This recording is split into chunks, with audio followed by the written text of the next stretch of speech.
Marcus King Williams sat in the back booth of Club Euphoria, watching his kingdom like a man who'd forgotten how to blink. 28 years old, and the weight on his shoulders felt ancient. The bass rattled the walls, but he couldn't feel it anymore, just another vibration in a life that had gone numb. His phone lit up. Another drop confirmed. 20 bands flowing through channels he'd carved into the city's veins. He caught Trey's eye across the room, his right hand, his brother in everything but blood. Trey nodded once. Everything in Marcus's world moved like clockwork. Had to. One slipped gear and the whole machine would tear itself apart, with him still inside. King, we got problems. Trey slid into the booth, voice barely above a whisper. Rashid's people been pushing product on Parkside. That's ours. Marcus's jaw tightened, but his face stayed stone. Inside though, the gears were already turning. Rashid was young, hungry, reckless. Marcus had been the same once, back when he thought the throne was something you could just take and keep. Now he knew better. The throne took pieces of you every day you sat on it. Set it up, Marcus said. Tomorrow. The warehouse on 5th. Trey disappeared into the crowd. Marcus scanned the club, women in dresses that cost more than his mama's first car, dudes fresh head to toe in designer everything, champagne bottles going up like it was New Year's every night. This was power. This was what winning looked like. So why did it feel like he was suffocating? His phone buzzed again. Mama's name glowed on the screen. He watched it ring out, like he'd done every Sunday for 2 years straight. What could he even say to her? The woman who'd raised him right, who'd dragged him to church every Sunday morning singing hymns, who'd looked at him with broken eyes when she found out what he'd become. Last time he saw her, she'd touched his face real gentle, like he was still her baby boy. Marcus, she'd said, and her voice cracked on his name, you think you sitting on a throne, but baby, it's empty. It don't keep you warm. It don't love you back. And the devil's furniture don't come with no warranty. He'd left that day.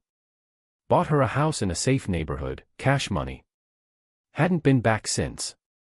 Easier that way. Less complicated. Part 2, The Weight of Gold. Morning light hit Marcus's bathroom mirror harsh and honest. His penthouse overlooked the whole city, glass and steel towers that used to look impossible when he was a kid sharing a bedroom with 3 brothers. He adjusted the Cuban link around his neck. 50,000 in white gold and diamonds, heavy and cold. His Balenciaga fit was clean, his Cartier frames caught the light just right. He looked like he'd made it. Felt like he was already dead. The meeting with Rashid went down smooth. The young cat rolled up with 2 of his boys, trying hard to look unbothered. They sat across from each other in the empty warehouse, dust floating in the afternoon sun coming through busted windows. You know why we talking? Marcus asked. Rashid leaned back, playing it cool. Why don't you tell me? Parkside's mine. You know that. Everybody knows that. Come on, King. Streets belong to whoever's strong enough to hold them. We just trying to get ours. Marcus studied the kid. Saw himself 5 years back, before the bodies started stacking up, before he started checking under his car every morning, before sleep became something other people did. You're right, he said finally. Streets don't belong to nobody forever. But right now, they're mine. So here's the deal, take your operation south of Broad. I won't tax you. You don't cross back. We done. Rashid's jaw worked. Pride was poison in this life, but it was all some people had. Finally, he nodded. Yeah. We done. But Marcus saw it clear as day, the hunger, the ambition, the future violence. Rashid would stay in his lane for now. But eventually, he'd test those boundaries again. That's how it worked. An endless cycle of push and push back, blood calling for blood, until somebody faster or meaner took your spot. That night, sleep wouldn't come. Marcus stood on his balcony looking at the city, all those lights like fallen stars, and felt his empire crushing his chest. 3 phones on the counter, each one a chain connecting him to an operation that never stopped eating. He'd lost count of the bodies. Not direct, he was too smart for that now, but the nods he'd given, the words he'd spoken, the decisions made over expensive liquor in rooms like the one with Rashid. Every one had a reason. Snitches. Thieves. People who got too big for their britches. But reasons didn't make them disappear. They showed up in the dark hours, faceless shadows stacking up like bills he couldn't pay. His phone buzzed. Mama. Again. Something broke. Maybe exhaustion. Maybe the dream he kept having, standing in front of a throne made of bones, trying to sit down but falling, always falling, reaching for something that wasn't real. He answered. Baby. Her voice shook. Marcus, that you? Yeah, Mama. Silence stretched out. Then, I pray for you every night, baby. Every single night. I know. You don't sound right. What's wrong? When was the last time somebody asked him that? When was the last time anyone saw past King to Marcus underneath? I don't know, he said. The truth surprised him. Come see me. Just for breakfast. Just for an hour. Please. Every instinct said no. Can't show weakness. Can't get distracted. But something else, something buried under all the ice and calculation, said yes. Tomorrow, he heard himself say. I'll come tomorrow. Part 3, The Crumbling Foundation. Mama's house was simple, even with all the money he'd sent. Small garden, clean porch, flag by the door. When she opened up, she looked older. Gray in her hair. Lines around her eyes. But those eyes, still fierce with that love that had carried him through childhood. She didn't speak. Just pulled him in and held him, and for a second he was small again, when the worst thing in the world was a scraped knee and her kiss could fix it. Inside smelled like home, breakfast cooking, fresh flowers, and underneath it all, something he'd almost forgotten. Peace, maybe. Or just the absence of constantly looking over your shoulder. She put a plate down. Eggs, grits, turkey bacon. Real food, not takeout grabbed between meetings. You look tired, she said. I'm good. Don't lie to your mama. She sipped her coffee slow. You look like you're carrying the whole world and it's about to drop you. He stared at his plate. That's just the game, Mama. What game? Baby, look at me. She waited until he did. What you building? When it's all done, what you got? Money. Security. Respect. Money you scared to spend. Security that got you paranoid. Respect that's just fear wearing a nice suit. She shook her head. That ain't living. That's dying slow with background music. You don't understand. I understand plenty. I understand you think you're a king, but what you ruling? Fear. Violence. Empty blocks and emptier souls. Her voice got soft. I know you hurting. I know you angry at a world that gave you nothing but hard times. But baby, you building on sand.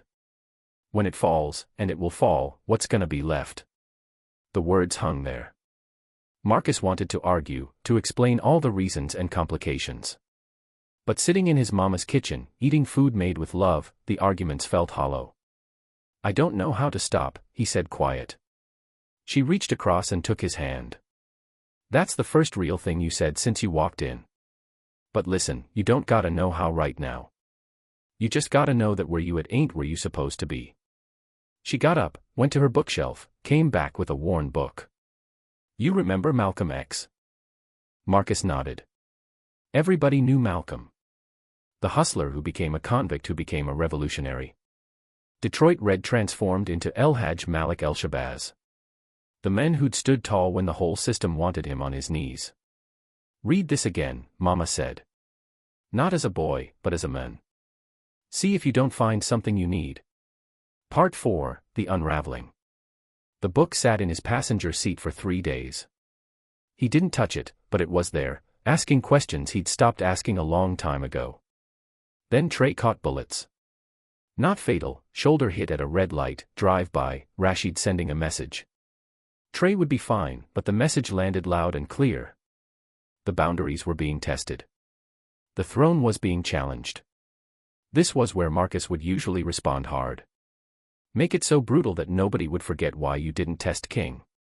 But standing in that hospital room, looking at Trey hooked up to machines, something shifted. Trey had a daughter. 3 years old. She'd been in the back seat. The bullets missed her by inches. "I'm straight, King," Trey said through the morphine fog. "We gonna handle this, right?" Marcus looked at his brother and saw the cycle spinning. Trey would heal. They'd hit back. Rashid would hit back harder. More hospitals. More funerals. More little girls almost dying for their father's sins. For what? Territory. Respect. The throne. The empty throne. "Yeah," Marcus said. "We'll handle it." But driving home, he grabbed Malcolm's book. Started reading at stoplights, in parking lots, at 3 in the morning when sleep was just a memory. The story grabbed him hard, a man who'd been everything Marcus was. Hustler. Criminal. Feared. And somehow, Malcolm found a way out. Not through going soft, but through a different kind of strength. The prison part hit different. Malcolm broken down to nothing, finding Islam, rebuilding himself from the ground up. Not as Detroit read The Hustler, but as Malcolm X the Muslim. Disciplined. Focused. Submitted to something bigger than his own hunger. Marcus knew about Islam in the hood. Seen brothers in their prayer caps, heard them talk about Jummah and Ramadan. Respected it from a distance, their path, not his.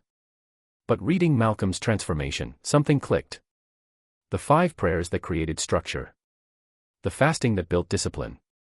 The submission to Allah that somehow freed you from being a slave to the streets, to the throne, to the empire built on quicksand. Still, this was all theory.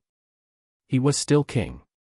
Still had an operation, still had Rashid to deal with, still had a throne to protect. Then the feds came. Part 5, The Fall.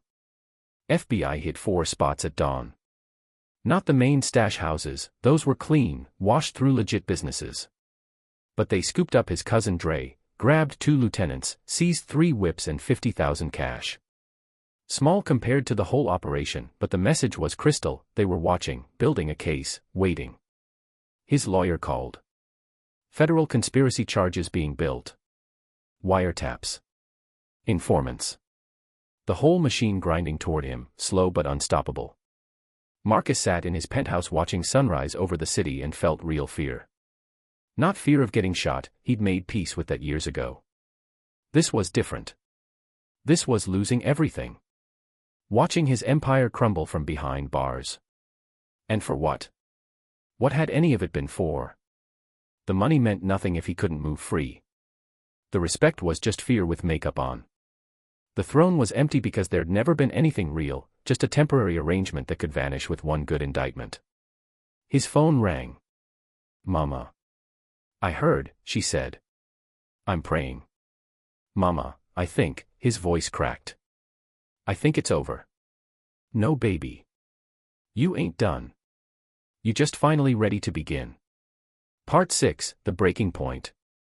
The meeting with Rashid couldn't be avoided. Trey was healed enough to move, and the streets were watching.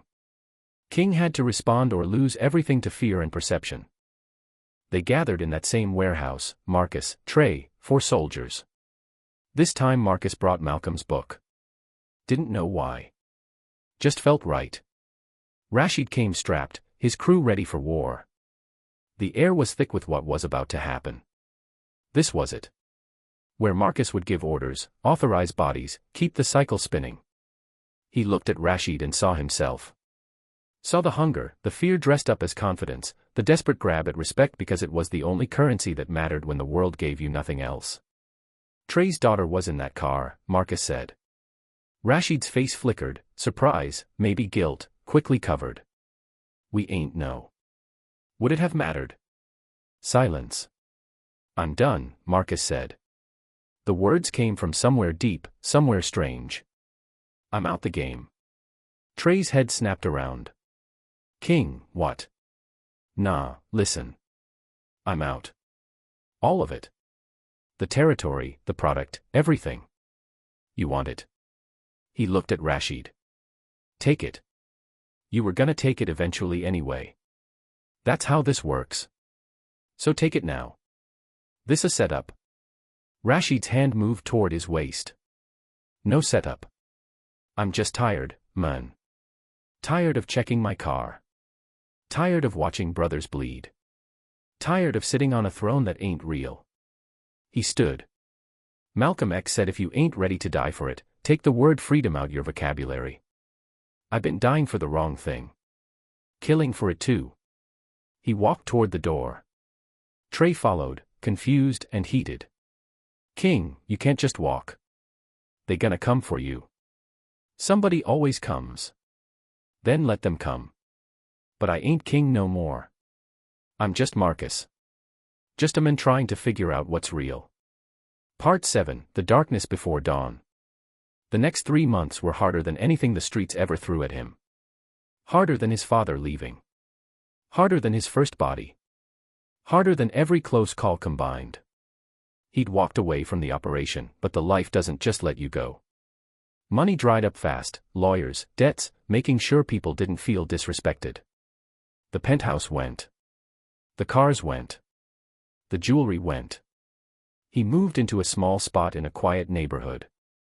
Got a job at a youth center, working with kids from the same blocks that raised him. The pay was weak. The work was hard. The kids were angry and hurt and reminded him of everything he used to be. But something started changing. He found a masjid, nothing fancy, just a small spot where brothers wore prayer caps and greeted each other with, Assalamu alaikum. At first he just watched. Saw them pray with a unity he'd never seen in the streets. Watched them fast during Ramadan with the kind of discipline he'd only used for violence. An older brother named Ibrahim noticed him lingering. Didn't push, didn't judge. Just invited him to sit, learn, ask questions. You know about Malcolm? Marcus asked one day. Ibrahim smiled. Brother Malcolm is why half of us here are Muslim. His story is our story. From the streets to the prayer rug. From hustling to submission. From chaos to peace. I don't know if I can do that. Nobody does at first. But Islam means submission. And submission ain't weakness, it's the hardest thing you'll ever do. Submitting your will, your ego, your desires to something greater. That takes more strength than anything the streets ever asked. Marcus started going to Friday prayers. Started learning how to pray, awkward at first, all this physical submission foreign to a man who'd spent years standing tall, untouchable. Started fasting Mondays and Thursdays like the Prophet used to. The prayers were the hardest part. 5 times a day, stopping everything, bowing down. It went against every instinct, never show weakness, never submit, never bow. But slowly, he understood. This wasn't weakness. This was something else entirely. Part 8, The Long Road. Marcus took his shahada on a Friday afternoon, surrounded by brothers.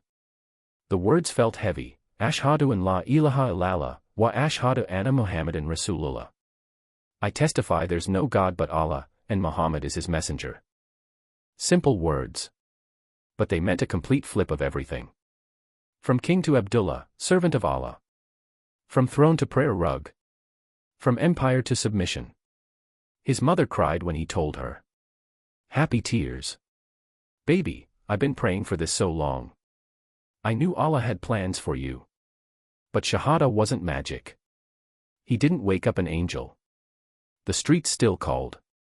He'd drive past corners he used to run and feel that pull, that power, that respect. He'd see young brothers hustling and want to warn them, but also remember the rush of having the whole city in your palm. The 5 prayers became his anchor. Far before dawn, when everything was quiet and he could think straight. Der midday, pulling him back from the world. Asr in the afternoon, reminding him time was precious. Maghrib at sunset, grateful for another day. Isha at night, final submission before the vulnerability of sleep. Ramadan hit different. Fasting dawn to sunset, fighting hunger, thirst, every desire that used to drive him. Harder than anything the streets demanded, but it built something, discipline yeah, but also understanding. He remembered being hungry as a kid. Remembered what wanting felt like. Now he chose it, used it to build something stronger. He ran into Trey at a gas station one day. His old friend looked sharp, clean, obviously still in the life. They stood there awkward. Heard you Muslim now, Trey said. Yeah.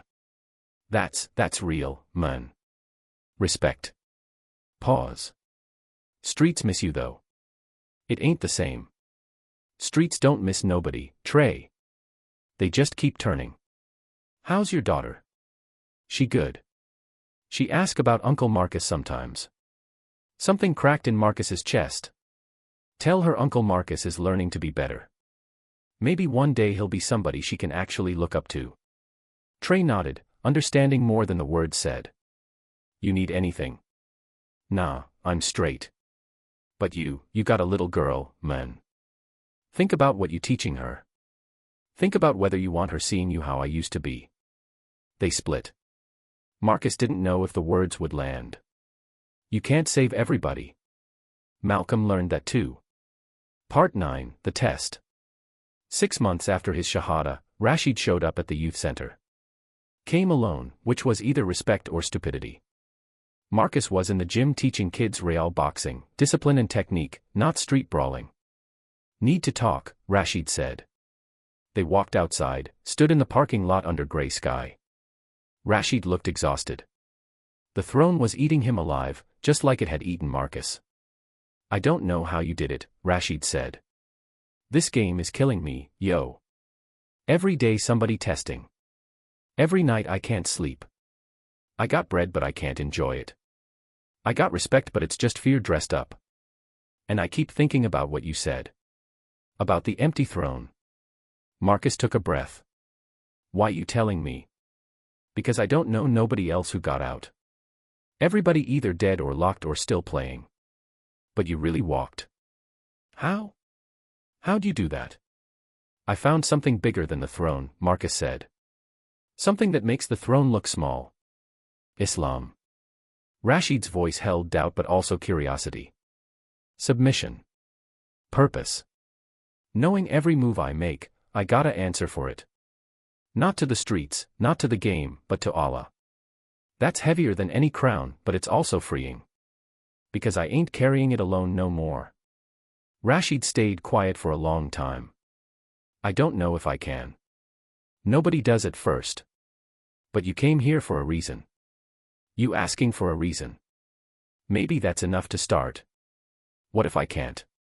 What if I'm too far gone? Marcus thought about Malcolm in prison, about his own years of violence, about the bodies that still visited his dreams. Yo, if Malcolm could go from Detroit Red to El Hajj Malik El Shabazz, if I could go from King to Abdullah, then nobody's too far gone. Question ain't whether you can. Question is whether you will. Rashid nodded slow, then turned to leave. At his car, he stopped. That offer you made, walking away, giving it up. That still stand. Every day, Marcus said. Every single day. Part 10, The New Kingdom. 2 years after his Shahada, Marcus, Abdullah now, though old heads still slipped, stood in the masjid giving khutbah. The Imam had asked him to share his story during Jummah, and though his hands shook, he'd said yes. Brothers and sisters, he began, I used to think I was a king. Had money, power, respect, or what I thought was respect. Sat on a throne and thought I had everything.